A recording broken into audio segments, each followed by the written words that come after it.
All right, guys, back with another video, beginning with American Depository Receipts. So, anytime you see ADRs, American Depository Receipts, your brain wants to just automatically go towards foreign trading.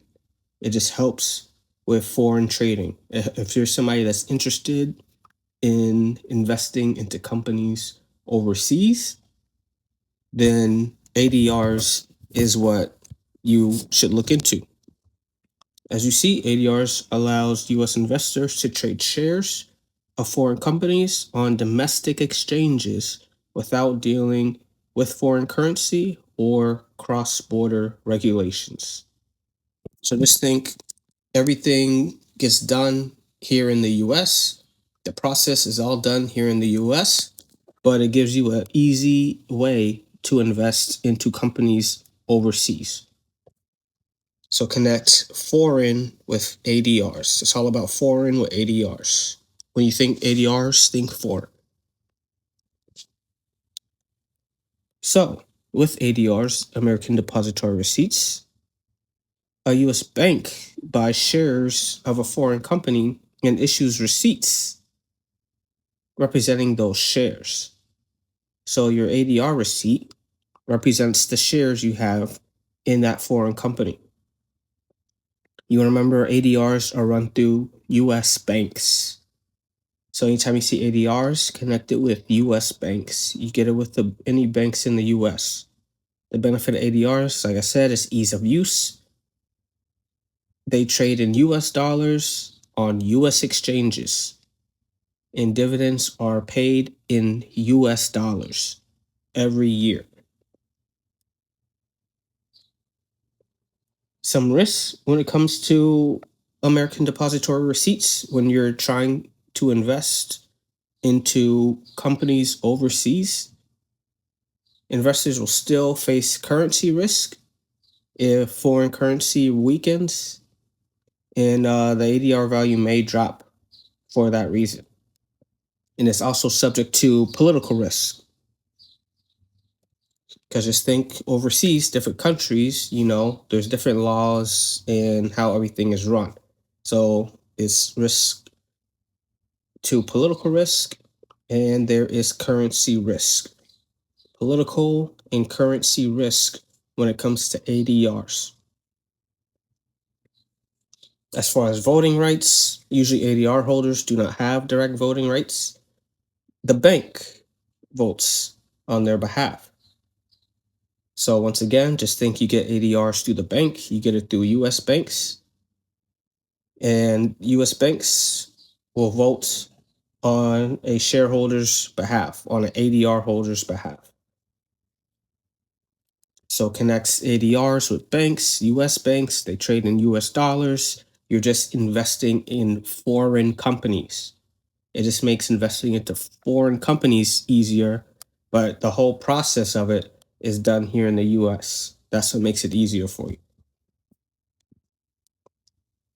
So when you think ADRs, you could think foreign proxy shares. Remember, proxy means, the bank can vote without having to attend the meeting. Proxy, right? You can vote without having to be present. A nice analogy is think like a gift card that you get, and it allows you to invest into a company overseas. The gift card, buying an ADR is like buying a gift card for a store in London from your local grocery store. So the purchase, the process, and everything is done here locally once again, and you're just investing into a company in a different country. And then what Unit 2 talks about Rule 144. Rule 144 regulates restricted and control stock. This rule governs how restricted or control stock can be sold in the public markets. Restricted stock are shares acquired through private placements. So think restricted is private placements, meaning not a public offering. So private placements means not a public offering.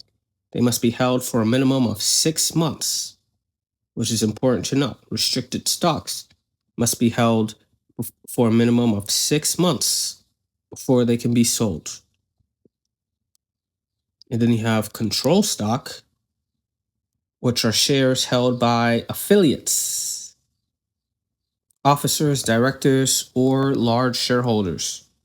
There are no holding period requirements, but there are strict volume limits on how much they could sell in a 90-day period.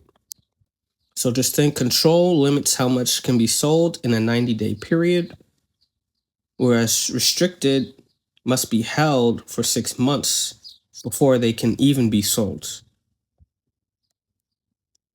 So control, there's a limit on how much can be sold within 90 days. Restricted, they must be held for 6 months. For Rule 144 restricted stock, you want to think letter stock, unregistered shares, because private placement means unregistered, meaning not a public offering. And then for Rule 144 control stock, think insiders, think affiliates. Those are known as control persons. Rights and warrants. We've talked about stock rights before. What type of stockholder has these type of rights? If you remember common stock, that is correct. Common stockholders have stock rights such as preemptive rights, which allows existing shareholders to maintain their percentage of ownership when a company issues new shares. So once again, stock rights, preemptive rights just means common shareholders get first dibs on new shares issued before preferred or bondholders.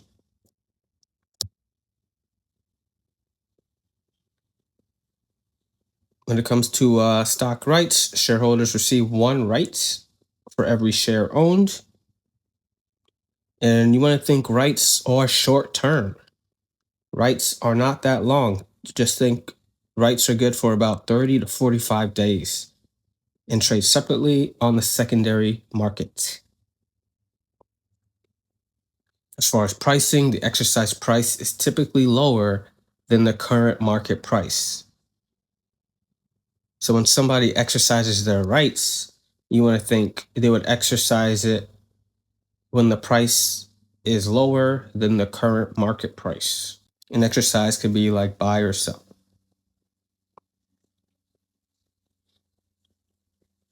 Options. You can exercise them, sell them to another investor, or let them expire. Though if you let them expire, as you can see, it can result in a loss. So just think use of options are flexible. You can either exercise them, sell them to another investor, or just let them expire. And then you have warrants.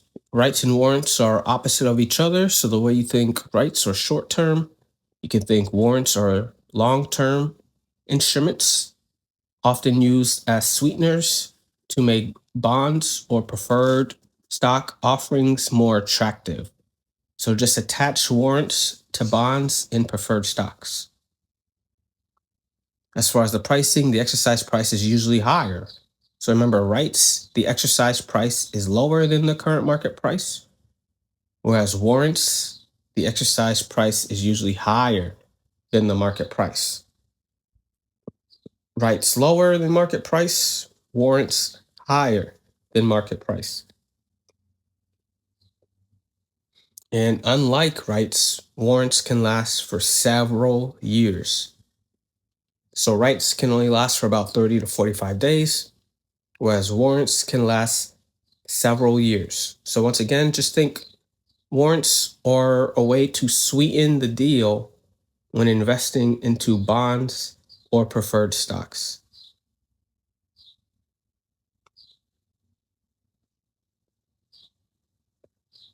And then you have stock dividends and stock splits. Stock dividends is defined as the company pays dividends in additional shares of stock rather than cash. Like we talked about on the last unit, if they decide, hey, we don't want to pay your dividends in cash, they could pay it through just giving you more stocks in the company. So by giving you more stocks, the number of shares you own increases. But you want to remember the price per share will drop. So the more shares you have, they have to adjust the price. So the price will drop as your shares increase. Just think, to maintain a balance, to maintain a percentage, your total value of the account remains the same.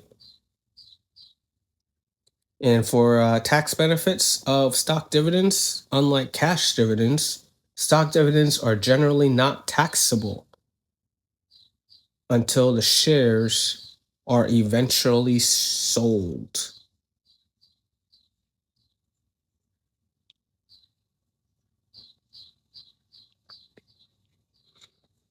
As far as stock splits, you'll see some questions about stock splits. Two types that you'll see is a forward split or a reverse split. If you see 2 1, 2 for 1, that's how you know it's a forward split if the higher number comes first. Whereas if you see a reverse split, it's 1 for 10, where the lower number comes first. So that's how you know if it's talking about a forward split or a reverse split.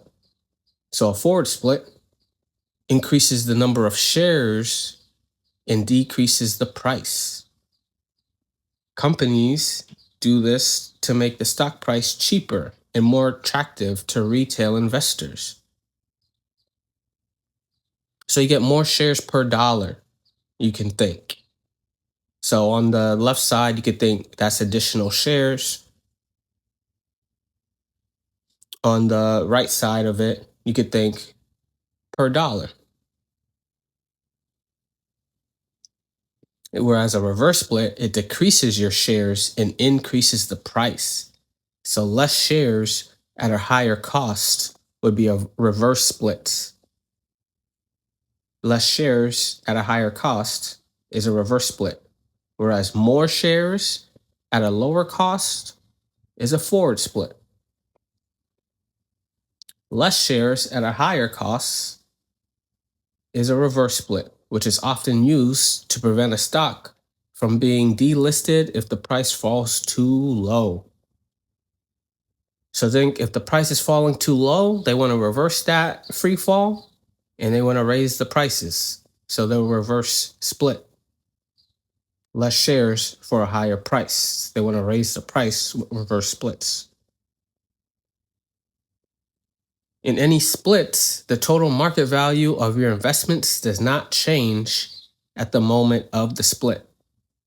So just remember, market value does not change during splits. Forward split, like cutting a large pizza into 12 small slices instead of 6. You have more pieces, but you still have the same amount of pizza. Reverse split, like exchanging 10 $1 bills for one $10 bill. You have fewer units, but the total value in your wallet is identical.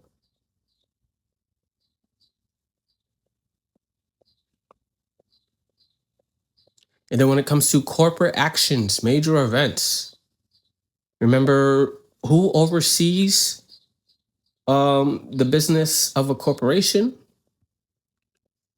It would be the board of directors. And who votes those board of directors? Common stockholders, right? Because common stockholders have voting rights. So the board of directors are in charge of monitoring corporate actions. These are moves made by a company's board that significantly change its stock or business structure. A few corporate actions you have is merger and acquisition. You can think when two separate entities, two separate companies are coming together. They combine into one, they merge. Just think how, when you're driving, when a lane merges, two lanes turn into one. So entities, corporations can do the same. They can merge into each other. Think like a marriage. Then you have spin-off, where a company creates a new independent entity by selling or distributing new shares of its existing business. You can easily relate that to like TV shows. You know how there's a really great show and then they do spin-offs of it, right? They're distributing new shares of existing business. They're distributing new episodes of an old show, of an existing show, you could think. So you got some synonyms. Think separation, think branching out when you think spin-offs. And then you have buyback and tender offer, where a company repurchases its own shares from the marketplace. So buyback, you're repurchasing your shares back. You sold them to the public, or the company sells them to the public, and then they want to buy it back.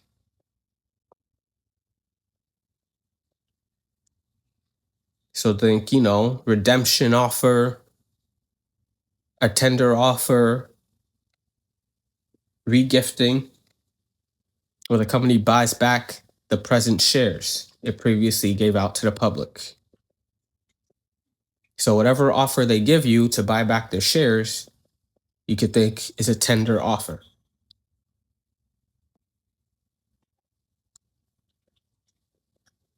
Notifications. The SEC requires companies to inform shareholders of significant events.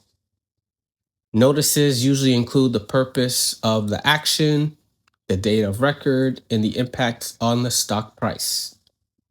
So remember, common shareholders vote on the board of directors, and they also have a right to information.